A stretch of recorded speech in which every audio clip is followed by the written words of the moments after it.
You're listening to Choose FI Radio. The blueprint for financial independence lives here.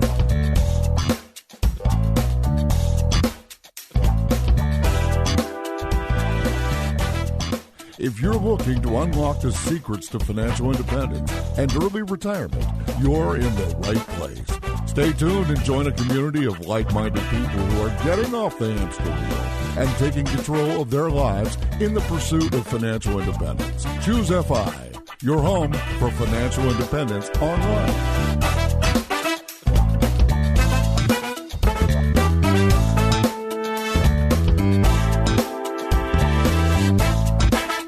Guys, welcome to the Choose FI radio podcast. Today is the episode that we've been teasing for the last couple weeks, and we finally were able to pull it off. No small feat, because there are several countries and multiple states that are covered in this interaction. Today on the call, we have JL Collins, Mr. 1500, Alan and Katie Donegan from Pop-Up Business School, and Bryce and Christy, digital nomads, right over at millennialrevolution.com. Today, we are going to be talking about Chautauqua. And as you guys know, this is something that we have been incredibly excited about for the last several years, and it's something that we've been talking about a lot, specifically over the last couple of months. This episode, we're going to get a chance to really dive deep into where this thing started. Where did it come from? Get a little bit of the different participants on this call, what their experience has been over the last several years. It's really a behind-the-scenes look at something that is so treasured in our community. Very excited about this conversation. And to help me with this, I have my co-host Brad here with me today. How you doing, buddy? I am doing quite well, Jonathan. Yeah, this really is a treat. I mean, to have 8 of us on this call, we're all going to be speakers at Chautauqua in Greece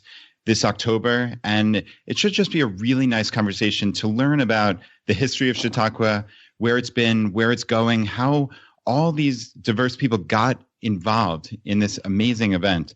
And what's cool is I actually called up an old article from Mr. Money Mustache from September of 2013. And I wanted to read a comment that actually I left on September 16th, 2013. And I said, "This sounds like such a remarkable trip. I only wish I had known about it during the initial planning. After reading this article, I feel, not to sound ridiculous, a genuine yearning for connections like this with like-minded people.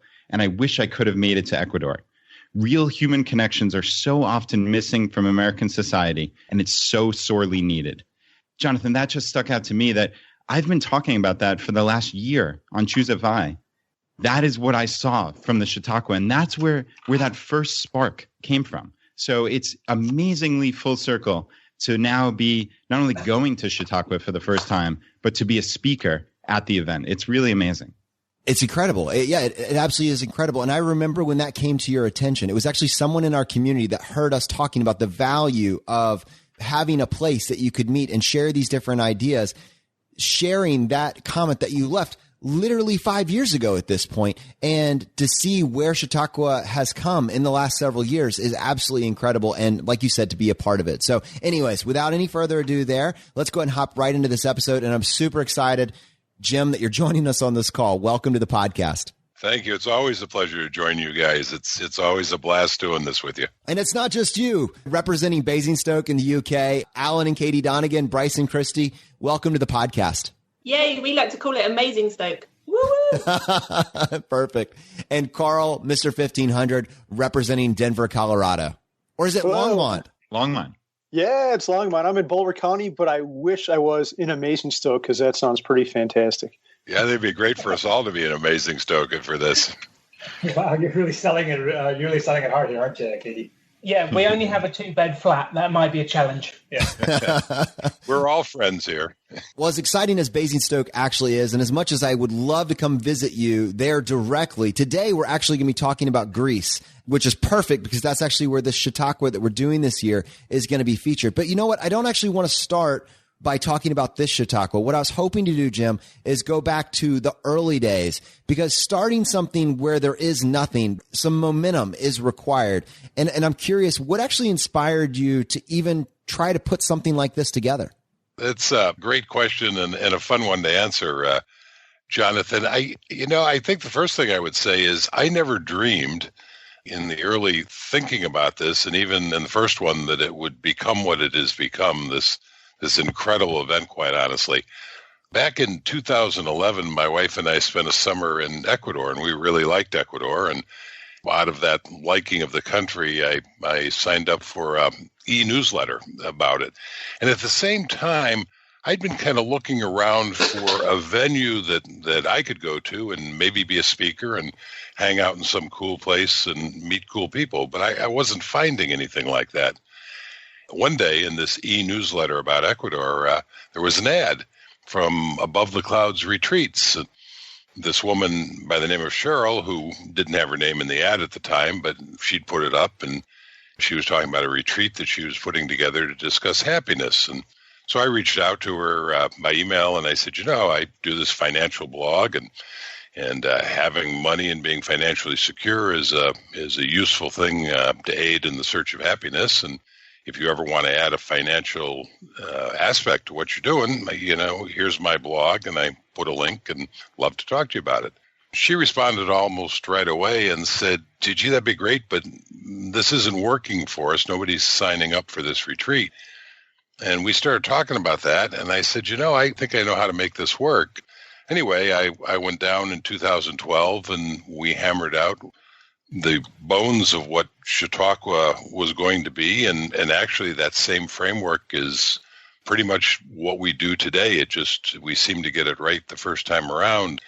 And my goal was I wanted to go to a cool place. I wanted to hang out with cool people and talk about fun and interesting things like happiness and investing and achieving financial independence. And so we pulled together the idea and refined it and launched the first one in 2013. And it was a brilliant success. I remember it sold out pretty quickly, and I was, of course, very happy about that. And then the immediate thought that popped into my mind is, what have I done? What if I hate these people? What if there are going to be 25 people attending this thing, and I'm stuck with them for a week and I hate them? Of course, the 25 people who came were some of the coolest people I've ever met. We had a great time together, and we immediately made plans to do the second one the following year in 2014, and that one sold out a little more quickly. And, of course, my immediate thought was, what if I hate this group of people? But the truth is, every group of people who have come to these, and I've done 9 so far, this year I'll do the 10th and 11th one, every group of people we've had attend these things, without exception. They've all been different people, different personalities, different experiences, different backgrounds, but just amazing groups of people. And that, by the way, when I ask folks who attend, what's the single coolest thing for you about having come to Chautauqua, that's what they point to, is the other people who attend, the community. As one person said, I found my tribe. I think what's so fun about this conversation is that you have both speakers and attendees that are on this call. Carl, I know you went for the first time as an attendee. I'd love to hear your perspective, what it was like for you to be at your first one, and just kind of see how that mirrors to what Jim was just saying.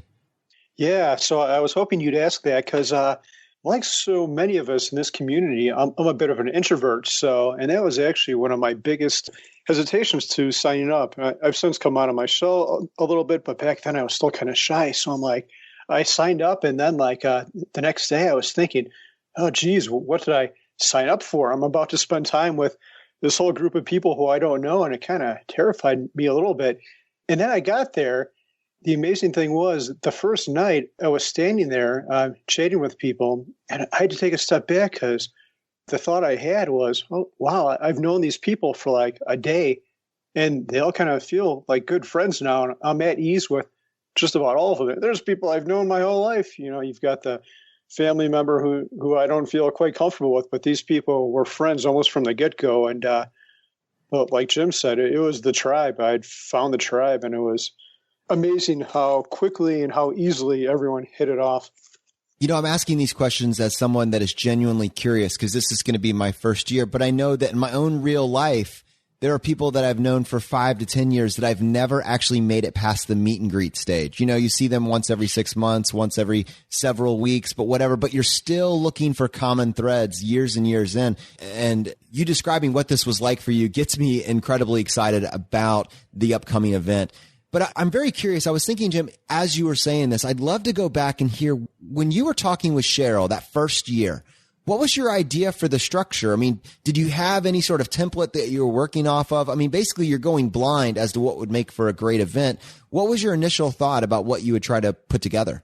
Well, I think basically my thinking was, what would I want to do? What would be fun for me? And it occurred to me, because we're going to hold these things in hopefully interesting and maybe exotic places like Ecuador and, of course, Stratford upon Avon last year, and now at the foot of Mount Olympus in Greece. I thought we don't want to make this just a couple of days. So lengthwise, we thought a week would be a good amount of time.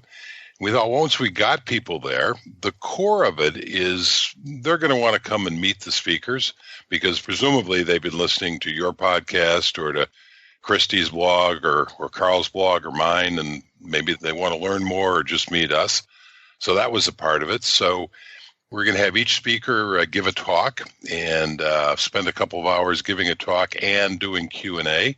And, of course, the speakers are available all week. We wanted to keep it a very small, intimate group. So we target basically about 25 attendees, no more than 30.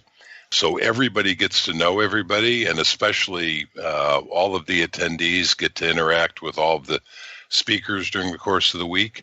Because we're going to a cool country, we thought, well, we ought to take them out and show them some of the country. So we do excursions. And then we came up with this idea of what we call one-on-one sessions, where each attendee can select one of the speakers for a private one-on-one meeting that lasts about an hour. Mine, we don't keep a time clock on it. Mine typically go a little longer. And then it's up to the attendee. They can explore anything they want with the speaker they've chosen. In my case, because I write about investments, most typically people want to talk about their investments and their strategy and how close to FI they are, or are they at FI, and that kind of thing. But the topics, I've been amazed actually at how the topics have ranged. But these are all very confidential conversations, and it's just between the attendee and the speaker. Jim, I'm curious about the one-on-ones. Do you get topics in advance? Like, do you speak with the people who select you as a one-on-one mentor beforehand, or are you just sitting down and saying, hey, let's talk about whatever? And like, how do you deal with something where you might not be able to answer it right there and then? What I do personally, and I think what most of our speakers have done, is once we know that we have been selected to be for a one-on-one, the organizers, in this case, Katie and Alan, will send me a note, let me know, and we'll send the attendee a note saying, choice for speaker. And we ask, by the way, attendees to choose a couple of speakers in order of preference, and we try to accommodate them. But anyway, once the attendee knows who their speaker is and vice versa, I typically reach out, or they typically reach out to me, and we exchange an email. And I say, anything you want to share with me in advance will help us hit the ground running a little bit easier, a little bit faster, so we can make the best use of the time. But that's up to the attendee. Now, some attendees have been very comprehensive in the advance information they provided, and for that matter, the information they bring to the meeting, and others not so much. And from my point of view, this is for their benefit. This is their time, and I'm comfortable accommodating them in whatever way works best for them. And then in terms of your second question, which is what about things that aren't answered, that you can't answer right at the moment, I'm actually not recalling a situation like that. But were it to come up off the top of my head, I suppose it would be a matter of saying, let me look into that and we can talk a little more. I will say one of the things that I say to all the people I have one-on-ones with is this does not have to be the last time we talk. So if you reflect on the conversation we've had and the subjects we've covered, if new questions occur to you or new concerns, we're friends. We've become friends. Reach out and email me or we can Skype and follow up. And I have done that on a couple of occasions with people. And that's always fun, because one of the cool things about Chautauqua is you meet new friends. One of the things that's always been so impressive to me about the FI community is that there is no level up class. We're not trying to upgrade you into this secret camp where that's where you get the real information. And Jim, you've always been the pilot of this. you just give everything away for free. You blanket say that, yes, you can buy my book or you could just read my blog. I have put everything there. I'm not holding out on you. And I know for a fact you would be the first one to say that Chautauqua is not going to be the place where you're going to find out the secret ingredient of the FI community, the stuff that we're not telling everybody else. The FI community is welcoming and opening. But I think, and I'm asking, I guess, if you would agree that what you are getting is you're getting the intimacy, you're getting the time, you're getting the one-on-one experience where we can slow down and figure out what does it look like for your particular situation. And I think that is so valuable in the context of Tribe. Does that kind of mirror your own perspective on this? Yeah, I think absolutely. And I think the comparison you draw with my blog and with my book is a good one. So when I was writing the book, some of the advice I got, and from several different directions, was be sure you put stuff in your book that's not on your blog so people have to buy your book. Boy, that just didn't sit well with me, because the reason I have a book to write is because of my readers of the blog. And that just didn't work for me. And so I tell people, there is nothing in my book that you can't find on the blog.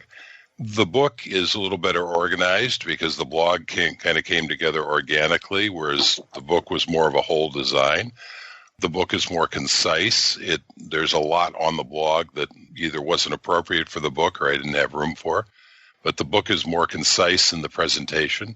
I like to think the writing is a little more polished. I certainly spent more time polishing it. But yeah, there's no, as you say, if there's a secret sauce, it's already been talked about. And by the same token, if somebody's read my book or my blog, or Christie's blog or Carl's, I don't think they're going to hear something brand new from those people only for Chautauquan ears. But we get to have that conversation up close and personal, and in the one-on-one sessions, and even the conversations during the week. And there are a lot of those between attendees and speakers and attendees themselves and what have you. They have a chance to ask questions that pertain to their specific situation and how these concepts apply. But yeah, there's no hidden magic secret sauce dust that you only get at Chautauqua. What you get is a great community experience. I wanted to bring in Alan and Katie and ask them, since you guys are organizing this event and designing the schedule, I'm curious, what does a regular day at Chautauqua look like? So I actually had this conversation with my wife, Laura, yesterday. She said, hey, what are you going to do 16 hours a day, 16 waking hours a day for 7 days? What does an average day look like? I understand there are excursions and there are speakers and these one-on-ones, but that doesn't make up an entire week. When you sit down to organize this event, what does a regular day look like?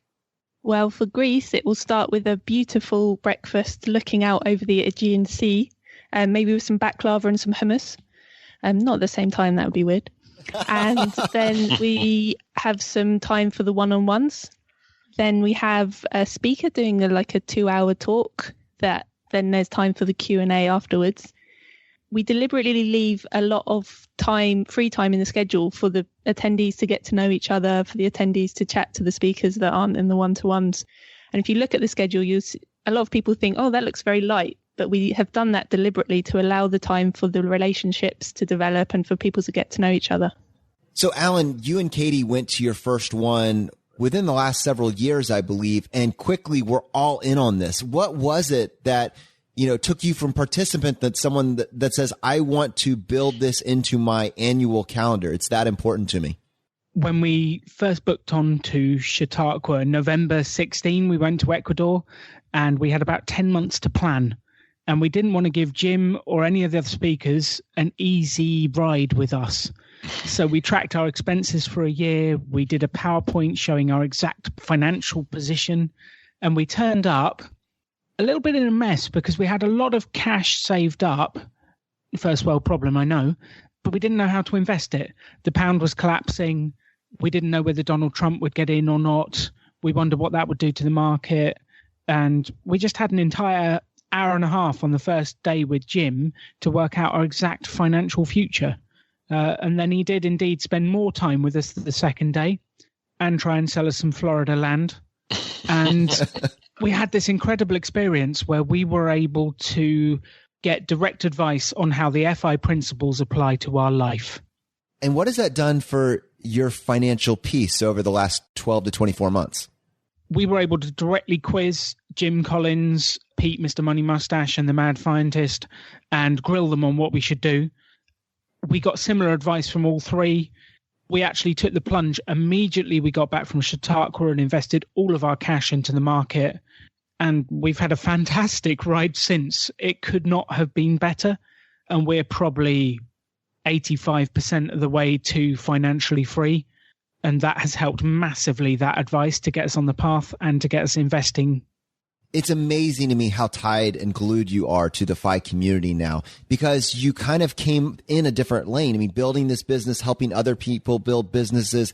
I mean, you are smartly in the solo entrepreneur camp. And I imagine that your gateway to the FI community was this initial Chautauqua, right? Yes.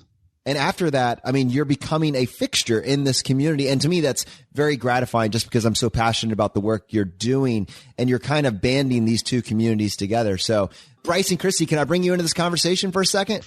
Hello. How are you guys doing? Fantastic. It's a little cold, but totally worth it to be here with Alan and Katie in amazing Stoke. I think it's catching on. Is that trending on Twitter? It should be. We'll try to work on that. I know that you guys, for your first time, you came as speakers. I believe you flew like 4,000 some odd miles to go to your first Chautauqua. Yeah, so we flew from Toronto to London to attend the Chautauqua, and I really had no idea what to expect. Like Jim was saying, okay, if you're in a room full of strangers and if you're spending a couple hours with them, okay, if you don't like those people and you don't have to spend time with them, that's fine. But spending an entire week with 25 people that you don't know and you don't really know what it's going to be like, it is a little scary in the beginning. But what happened is that once we started talking to the attendees, it was like we had known them our entire lives. It was very strange. And we immediately got to talking about everything under the sun and not just about finances. Like we got to know about their family. We got to know about their fears. We got to know about what passions they have. And the time just flew by. By the third day, I think a lot of us had already lost our voice from talking so much because we had there was so much bonding between people at the Chautauquas. I mean, the thing about with the people that are pursuing FI is that for a lot of us, we are weirdos and misfits in our own little communities. Our friends think we're crazy. Our families think we're crazy. Nobody understands what's going on. And when we start talking about the stuff that we're really passionate about, they start looking at us like we have two heads and this kind of stuff. Now you put all these people into one room. Now everyone actually immediately gets each other. And then the conversation just flows like crazy. People feel like they can finally be themselves. And that's most interesting pieces of feedback that people were getting as they were at Chautauqua, that they could finally feel like they could be themselves and they could be themselves around other people and not feel judged. And everyone just got along famously for just that reason. And that's why a lot of lasting friendships formed in there that are still in existence now. People are still chatting back and forth on Facebook. A lot of them like gathered here in the UK just this week, just as a mini reunion, just so that they could see everyone again, because, you know, these are their lifelong friends now because they couldn't get those kinds of relationships in their normal, situation back home. So that was what was really interesting in that, though that week really actually formed lifelong friendships, and we were just honored to be part of it. Bryce, to a person, every single one of you has described the magic of Chautauqua as being centered around the people who are there. And I'm curious if you have any insight into, aside from the fact that they're members of the FI community, do you think there's anything that maybe people self-select who are looking to go to a Chautauqua and fly thousands of miles and stay for a week? Does that differ from anyone else and certainly not to put other people down in the FI community, but it seems like this is a special breed. I'm just curious if you have any insight. There is a barrier of entry to this one, right? I mean, it's not just like go to my blog and this kind of stuff, and all I ask is that you just type in the name correctly into the URL. This one, you have to actually plan. You have to get babysitters for the kids if you have them. You have to buy the flights. You have to book time off of your workplace. Everyone that goes there wants to be there, and they go there because they want that community. Like they're going there to seek that community. It's not like they're showing up and being like, all right, what's so great about this place? Everyone's going there because they want that sense of belonging, and they want that sense of that surrogate family that they have been looking for, right? And a lot of them also want other things like, they want to be reassured that what they're doing is correct. They want to know if it's okay for them is it okay for me to pull the trigger and leave? And the Chautauqua is one of the few places where everyone kind of understands that and actually has the expertise to help. Right. I just want to add to Bryce's point. One of the things that makes Chautauqua magical is the one-on-ones. And as Jim talked about it earlier, the one-on-ones are basically sessions where the attendees can have with the speakers, and it can be any topic that they want to talk about. If they want to double check their finances, if they want to talk about the fears of retirement and what to do in retirement, any topic that they want to talk about, and it is under lock and key. It is absolutely confidential.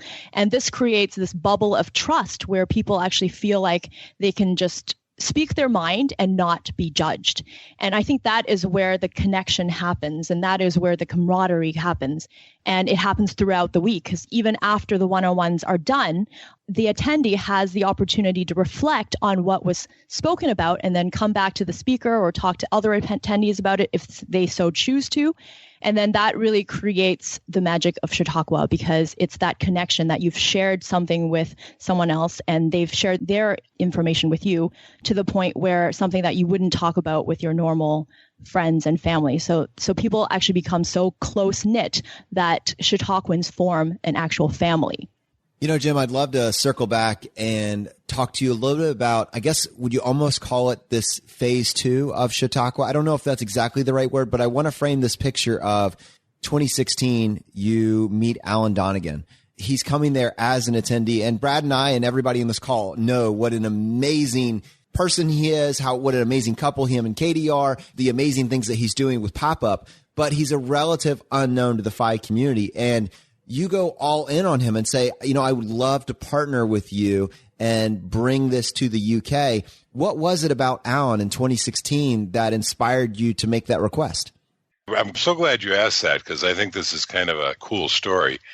As I mentioned earlier, Chautauqua attracts a really interesting group of people. And I've reflected, by the way, to dovetail on what Christy was just saying on how do we get so lucky. And I think there's a couple things, and then I'll get to the Alan story, but setting it up as to why somebody like Alan would show up, I suppose. One is that this is not necessarily an easy event to commit to. It is a full week of your life. For the most cases, for most people, there's a fair amount of travel. And so I think it attracts people with a certain sense of adventure and a certain willingness to put themselves out there, maybe.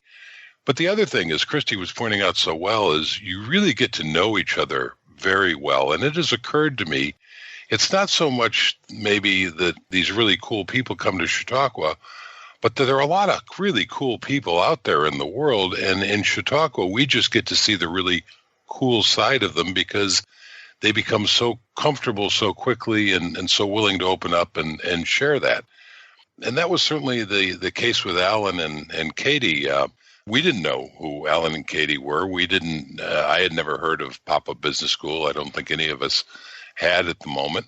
But we got to know him, as we do almost everybody, very, very quickly in what he was doing. It was just so cool and so entrepreneurial. We buttonholed Alan early on, and he probably remembers better than I do, but we asked him actually to give a little half-hour talk after dinner one night because we just thought the rest of the group would really enjoy hearing about Pop-Up Business School and that mission. And in fact, they did. And Alan, for those of you who don't know him, is a brilliant public speaker. So he knocked it out of the park, not only with the message, but also with just his style of presentation. And I sat back and I was watching that, and I was just struck by, this is somebody special. But even then, I didn't make the connection, which is surprising to me, because in the back of my mind, as wonderful as the Ecuador Chautauquas were, I kind of had a yankering to do them in another part of the world, and I felt I needed somebody to do the logistics on the ground from that part of the world. But I didn't make that connection until later in the week, and of course I had gotten to know Alan and Katie better and better as the week went on. And then on Friday, which is the last full day, and it's a fairly open day for people because by now everybody's friends and they're engaging and I'm engaging with people. And I noticed Alan running around, doing something, and I can't tell quite what he's doing, but there's obviously something going on. But I'm not paying too much attention because I'm busy talking to whoever I'm talking to. Well, at dinner that night, Alan and Katie present us, the speakers at that Chautauqua, with this slideshow. And what he was doing is going around, and he was getting a photograph of everybody who attended, and not just a photograph, but a photograph that really captured that person's personality. And he got from each attendee that photograph and a line or two of what they had to say, what their feelings were about each of the four speakers. And he presented this slideshow to the four speakers as a parting gift. And I said to him afterwards, Alan, when did you start working on this? I said, when did you come up with this idea? He said, I was in bed last night and it occurred to me. I said, when did you start working on it? And he said, this morning. And I said, wait a second, you pulled this incredible thing together from thinking about it last night and starting it this morning till now? And he said, yeah, and like it was no big deal. And I thought, this is a guy who can get stuff done. I thought about that a little bit, and the next day was Saturday, and that's the day we say goodbyes, and people are getting on the bus to go to the airport. And as Alan was going to get on the bus, I grabbed him, and I said, Alan, I want to put a bug in your ear. Don't answer me now. I just want you to think about this. But what would you and Katie think about organizing a Chautauqua in the UK for the next year, which was 2017? And Alan looked at me. He said, Jim, we're going to do it. And he turned around, he got on the bus, and 10 months later, I was at Stratford-upon-Avon doing a first ever UK Chautauqua. And it's been a brilliant partnership ever since. So thank you, Alan and Katie. Love you too, Jim. Thank you, Alan. A lot of fun. Hey, Carl, I wanted to get you in for a minute here. I'm curious. So you've been to the other major events in the community, which are FinCon and Camp Phi, and you've also been to a Chautauqua and are obviously going as a speaker this year. I'm curious if you could compare how Chautauqua fits into that world and what you benefited from a full week-long event as opposed to a shorter 3-day event like the other two. Yeah, so there's a couple things that make this different. And by the way, Brad, all those are great events. But what makes Chautauqua different is, for one, what you mentioned, you have a whole week with these people. So you have much more time to sit there and bond and to engage in conversation. You never know when the magic is going to strike. It might be in front of a fireplace at 2 a.m. or it might be in the middle of a presentation. The other thing that makes it special is the limited number of people. It's not like, I think FinCon this year is going to have like 2,000 people. So Chautauqua is very limited in the amount of people. And after that gets filled up, there is no more. So you're going to get to know everyone really, really well. And what amazes me is sometimes you go to these conferences or you'll meet someone, you'll say, hey, let's meet up again. And then you never see that person again. Since I went to Chautauqua about a year and a half ago, I've met up with at least half the people. I'm meeting 2 more when I go to Portland next month, and I'm starting a business with another one. So it's not like these are temporary friends who you hang out with for that week. I feel I'm going to know some of these people for lifelong. The small, intimate nature of it is what really sets it apart from some of these other events. You know, I love, Carl, that you highlighted that you're actually starting a business venture with one of them, because what came to mind earlier in this conversation, and I'm actually going to direct this at Bryce and Christy, when we interviewed you guys, I think last September, you were just coming off of the UK Chautauqua last year. And one of the first things you said to me, Bryce, in your usual exuberant manner, which I'm very used to at a personal level, was that what was so great about Chautauqua was that instead of fixating on all the things that were going wrong with life, you were talking about what you could build together, right? Yeah. There was so much like this crazy creativity that was happening there that people wanted to, people just wanted to go home and do stuff. And they wanted to keep the party going, keep the thing going. And they wanted to basically go home and figure out how to make the world a better place. And they wanted to figure out, like, it wasn't about them. The strange thing is there was this sense of community and this sense of kind of responsibility of trying to like educate and trying to bring as many people into this happy-go-lucky bubble that we've created as possible, because we wanted everyone to know what was possible. People wanted to start businesses. They wanted to create, like, there was this project to create like an FI board game, and I don't know, and they're still talking about how that's going to work. And it brings along a lot of cool, creative people that are on the verge of, many of them are on the verge of retiring. They're going to have a lot of time on their hands, and they want to know what they're going to do with the rest of their lives. And this really answered that question for them, because, you know, retirement for the first 6 months is fun. You watch a lot of TV and you eat a lot of bad food, and, you know, there's a lot of bad MTV that gets watched. But then after that, everyone that does this is a very kind of smart, creative, hardworking person. Otherwise, they wouldn't have been here in the first place. So then the big question for after the, you know, the day after FI is, what do I do afterwards? And then this actually answered that a lot, quite a bit, because it put together all these people that have all this boundless creative energy, as well as a varying degree of technical skills. There's a lot of engineers, a lot of computer people, but there's also a lot of like marketing people. There's a lot of artists. There's a lot of like all these different skill sets that would never have been able to meet in one place. And then they started connecting with each other, and they started, you know, let's meet up and do this or that thing afterwards. The Carl thing was actually a great example of that.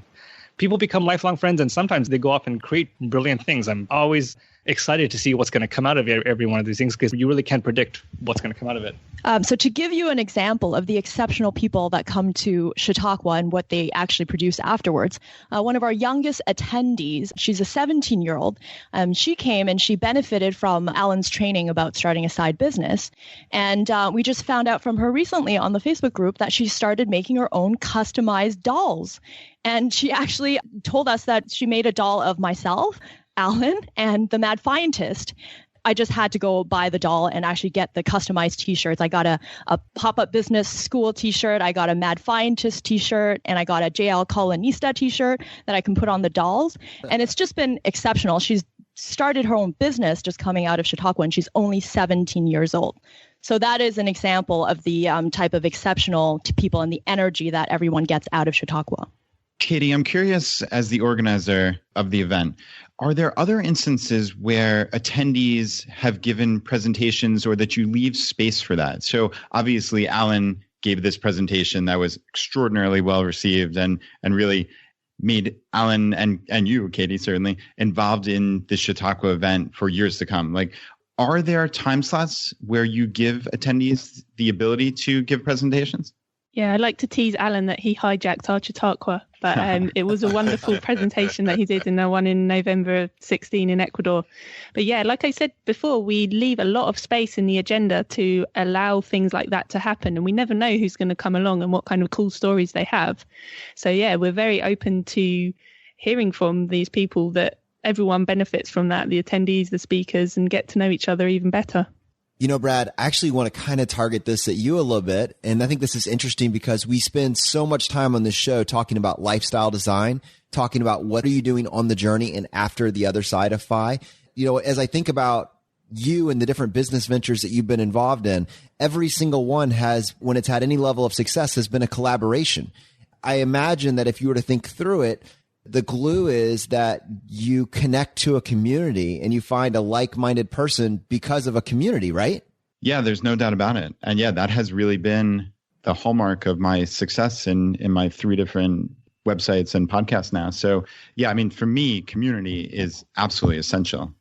And to hear you guys describe all these amazing serendipitous conversations where you can get a business venture like Carl has, and who knows where these conversations are going to go. To me, that's just so magical. And I know, like, I'm sitting here with a smile on my face listening to you guys talk about it, because I have not been to a Chautauqua.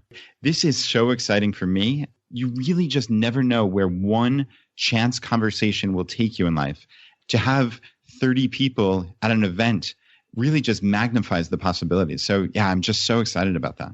And doesn't it ultimately end up coming down to trust when you start talking about collaborative ventures? I mean, that is when we talk about the intimacy and having 7 days and breaking down barriers and focusing on what you build together. We know that in this digital age, it's very hard to actually have personal connections, real personal connections. And having a 7-day carve out is something that's rare and it's precious. And I think, Jim, that ultimately, would you agree, Jim, that ultimately that is what Chautauqua is offering? It's breaking down just the barriers of this digital age and allowing people to build relationships that are based on trust. It's interesting, Jonathan. I never thought of it in the terms you just put it in contrast to the digital age, but I think you're absolutely right. I think something like this, even before the digital age, would have had great value, but in the context of the age we live in, maybe even more so. And it's been remarkable for me, and I've had the privilege of, as I say, having done 9 of these so far, and 10 and 11 coming up. So I've seen a lot of these connections happen, and I've seen a lot of not just businesses, but personal relationships develop. I think, the story of, I'm sure when Alan and Katie signed up to come to Chautauqua, they were expecting to have a great and interesting time and maybe learn a little bit about their investing. But I would imagine they never dreamed they wind up running the things. And when I went to that Chautauqua, in the back of my mind, I was kind of thinking, it'd be fun to do this in another country. I never dreamed that this couple was going to arrive at this Chautauqua who were going to be the perfect fit to make that happen. And in my personal experience, there have been, that's one example. Just last month, I gave a talk at Google. How did I happen to give a talk at Google? Well, last fall in Ecuador, one of the attendees works at Google and asked.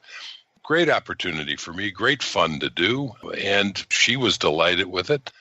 The video that maybe some of your listeners have seen of me trying to channel John Goodman from The Gambler and what have you, I had wanted to do that since the moment I'd seen that bit in that movie. But it wasn't until I met Joan and Brian a couple of years ago at Chautauqua, who are filmmakers, who said, hell yeah, that sounds like a lot of fun. We'll do that with you. Another great example and something that's really cool that's coming up, and in fact, in a couple of weeks, I'm going to be on a plane going out to Portland, Oregon to film my part of an upcoming documentary on the FI community and movement. Travis Shakespeare, who is the director of this documentary, I first met at Chautauqua. And I'm not sure if Chautauqua was his first introduction to the FI community, but it certainly immersed him in it and got him interested. Scott Rickens, who is the producer of this documentary, was at Chautauqua last fall in Ecuador. Scott already was working on the documentary when he came, and that's one of the reasons he came. But so there's a lot of synergies that have come together out of it, and those are just a couple that have touched me. But I've seen it touch countless people, and I keep hearing the stories, and I'm sure there are stories that happen that I never hear about, where 2 attendees connect and whatever they're doing is between them and they go off and do it. Alan, let's bring this back to you and Jim. Could you guys take just a couple minutes and talk about where you see this going from here? So I've been thinking a lot about Chautauquas and the cool places we could do it. And I have this dream of doing it in a castle in the Alps, some kind of Bond villain lair in the snow, and we're all hiding inside with the fires. And then moving it the next year to an incredibly warm and sunny place. And I think there's a bright future of exceptional people getting together in exceptional places with exceptional food, because that's important to me. Perfect. And having great conversation. And it's a really bright future of hanging out with amazing people in special locations. Alan, do you think that the 2 weeks per year is what you're targeting for the future as well? Is that pretty well set? I think so. Like, we could either do 2 weeks as we do, or we might do 1 week in the winter, 1 week in the summer. I think it's all up for debate. We just want to go to cool places with cool people. Well, I would agree with everything that Alan has said, and I would add that there is a tremendous amount of work that goes on behind the scenes to bring a Chautauqua together and to make it flow as seamlessly as it does. And I mention that because they're not easy to do. And I think Alan and Katie would agree with me if I said we look at this and it's like this delicious banquet meal, and we'd love to have more, but there's, in a sense, only so much you have bandwidth for and that you can absorb. I personally, in my most ambitious, I think maybe it'd be fun to do 2 back-to-back weeks in the spring and 2 in the fall, or 2 in the winter, 2 in the summer, whatever, and maybe a total of 4 during the year. But again, that depends on our bandwidth of doing it. As Alan said so well, I see us doing it in continuing series of really cool spots. When I first engaged Alan and Katie, I thought, well, okay, now I got two people who can do it in the UK. Well, their organizational skills are so formidable that turns out they can do it well beyond the UK. And as people know, because we're going to Greece this year, we will be going beyond the UK and then beyond Greece. And so it will always be some cool destination. It will probably always be 2 back-to-back weeks going forward, whether we expand beyond that or not. I think we would love to do more because they're just so much fun, but we're a little bit limited by bandwidth and other commitments in our lives. So I think we can be pretty confident we're going to do 2 back-to-back going forward each year. And we're always looking at the possibility of doing more, and we'll just have to see if and how it comes together. So for those of you that are listening to this and are like, how did I not know about this? I want to get my ticket. You can go to choosefi.com/Greece. I think what becomes apparent pretty quickly is that there is some built-in scarcity. This is number 10 and 11 of Chautauqua, and there have only been, I guess, approximately 250 tickets up to this point. There's only 30 tickets available for each individual week. There's not going to be 31. There's not going to be 40. So yeah, there is some built-in scarcity. And for those of you that are thinking, yeah, well, I'm not going to be going this year, but I'm trying to decide whether or not this is something that I should be considering in the future, what I'd like to do as we wrap this up is get each of you just to take a second and give our audience maybe one actionable takeaway for what they should be thinking about as they try to figure out how to put this into their plans and where to place it in terms of value. And Carl, why don't we start with you? Yeah, so the thing I think about is one complaint or one thing I hear when I talk about financial independence with people is people say, oh, I don't want to make the sacrifices. And I really don't like that. But it took me a long time to put my finger on why I don't like it. But the reason is, if you're living your life right, this isn't a sacrifice at all, because what it all came down to after lots of thinking on my part is the stuff that you think are sacrifices are distractions. The cars and the big house don't make you happy. And I've had it. I had a 5,000 square foot house. So back to what Brad said at the very beginning, the thing that makes us happy is the tribe. It's the people around us. And that's what you get at Chautauqua. There is no sacrifice with financial independence. Bryce, Christy, final thoughts from you? Okay, so the takeaway I would give is one of the things that people have asked me is, when you get to financial independence and afterwards, how do you deal with the haters? And people just don't get this lifestyle and call you a weirdo, and that makes you feel bad. What we've actually discovered is that right when we actually retired at the beginning, this was very true and people were very suspicious.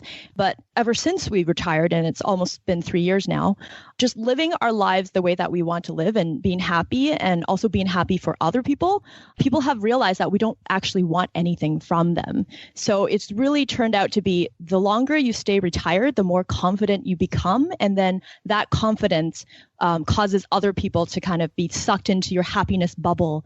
And they're asking you, like, how do you do this? And please help me and show me how to do this. For me, I was surprised by how important finding your community was, because when we left, we thought we would just be traveling around the world, we'd be relatively alone because there's not a lot of weirdos like us who have done this. And then it turns out that there is a big community of people like that. And they've welcomed us in with open arms, and we've done the same with them.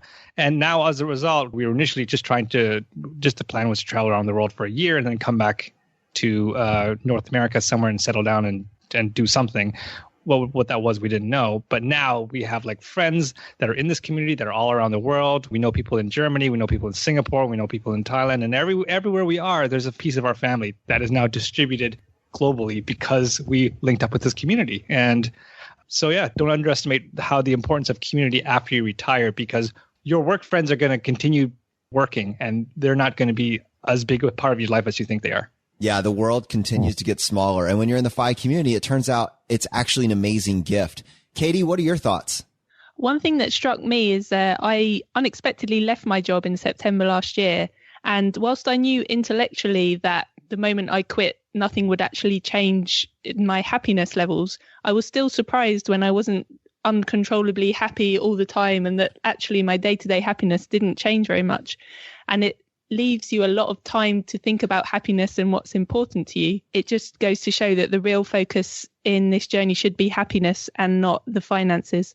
Katie, I think you absolutely nailed it. Jim, do you have anything to add on to that?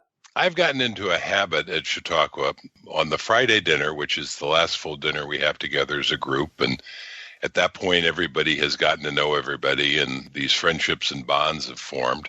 And I always take a moment to sort of sit back and look at the dynamic of the group. And I see all of these incredible people smiling, laughing, deeply engaged in various conversations. And I think back to the point Carl was making, that I think the image of the pursuit of financial independence in the general population is that it's a path of deprivation. And I look at Chautauqua and the people go to it, and I'm not seeing deprivation. I'm seeing joy. And financial independence is not a matter of deprivation. It's a matter of expanding your options and expanding your life and expanding the options in your life. Chautauqua is not for everybody. I've done 9 so far, maybe 250 people out of the entire FI community, let alone the entire population. And the entire FI community have come or have been able to come. And there'll be somewhere between 50 and 60 more who get to come this year. So it's not for everybody. And if it's not for you, that's okay. There are a lot of cool things out there. The point is that if you're pursuing FI, you're expanding your opportunities. And if what you've heard and read about Chautauqua makes it one of the opportunities you want to expand into, we'd love to have you. And if we never see you at Chautauqua, but see you somewhere else out on the road, that's pretty cool too. And I look forward to that as well.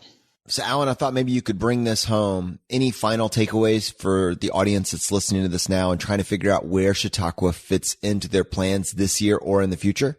I think you don't need to come to Chautauqua to get Jim's advice. It's on his blog and in his book. You don't need to come to Chautauqua for Millennial Revolution or 1500 or me. It's all out there.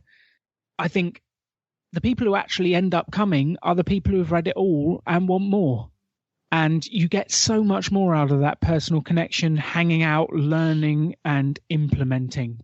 And I think if you just want to come out and hang out and have fun, we'd love to see you.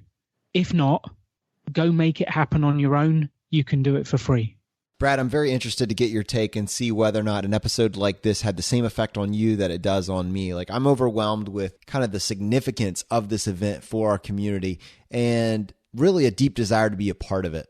Yeah, I agree completely. When I spoke with Jim recently, I described Chautauqua as hallowed ground. And that might seem a bit extreme to people, but that's how I think of this event for the FI community. It's that special. And then to hear our 6 guests talk about community, about friendships, about the pursuit of happiness, it just sounds even more special than I had previously thought. I mean, I've read every single article that's ever come out about Chautauqua, and this last hour really brought it home for me. So I just am incredibly honored to be included, to be going, and to be speaking there. It's going to be amazing. Oh, the places we will go. Chautauqua has been and will continue to be a centerpiece of this community, and really, really cool to see where this goes into the future as the FI community finally gets organized around it. If you want to find out more information about getting a ticket, just go to choosefi.com/Greece. If there are any tickets available, that is where you can get one. If they are not available or if they are sold out, there is an option to go onto a waiting list so that you would get first notification if any did open up for this year. And then generally, I think it would be good advice just to go and get on the mailing list. That way you get first updates whenever Alan and Katie come up with the next destination for a cool place with cool people. All right, my friends, the fire is spreading. We'll see you next time as we continue to go down the road less traveled. You've been listening to Choose FI Radio Podcast, where we help middle-class America build wealth, one life hack at a time.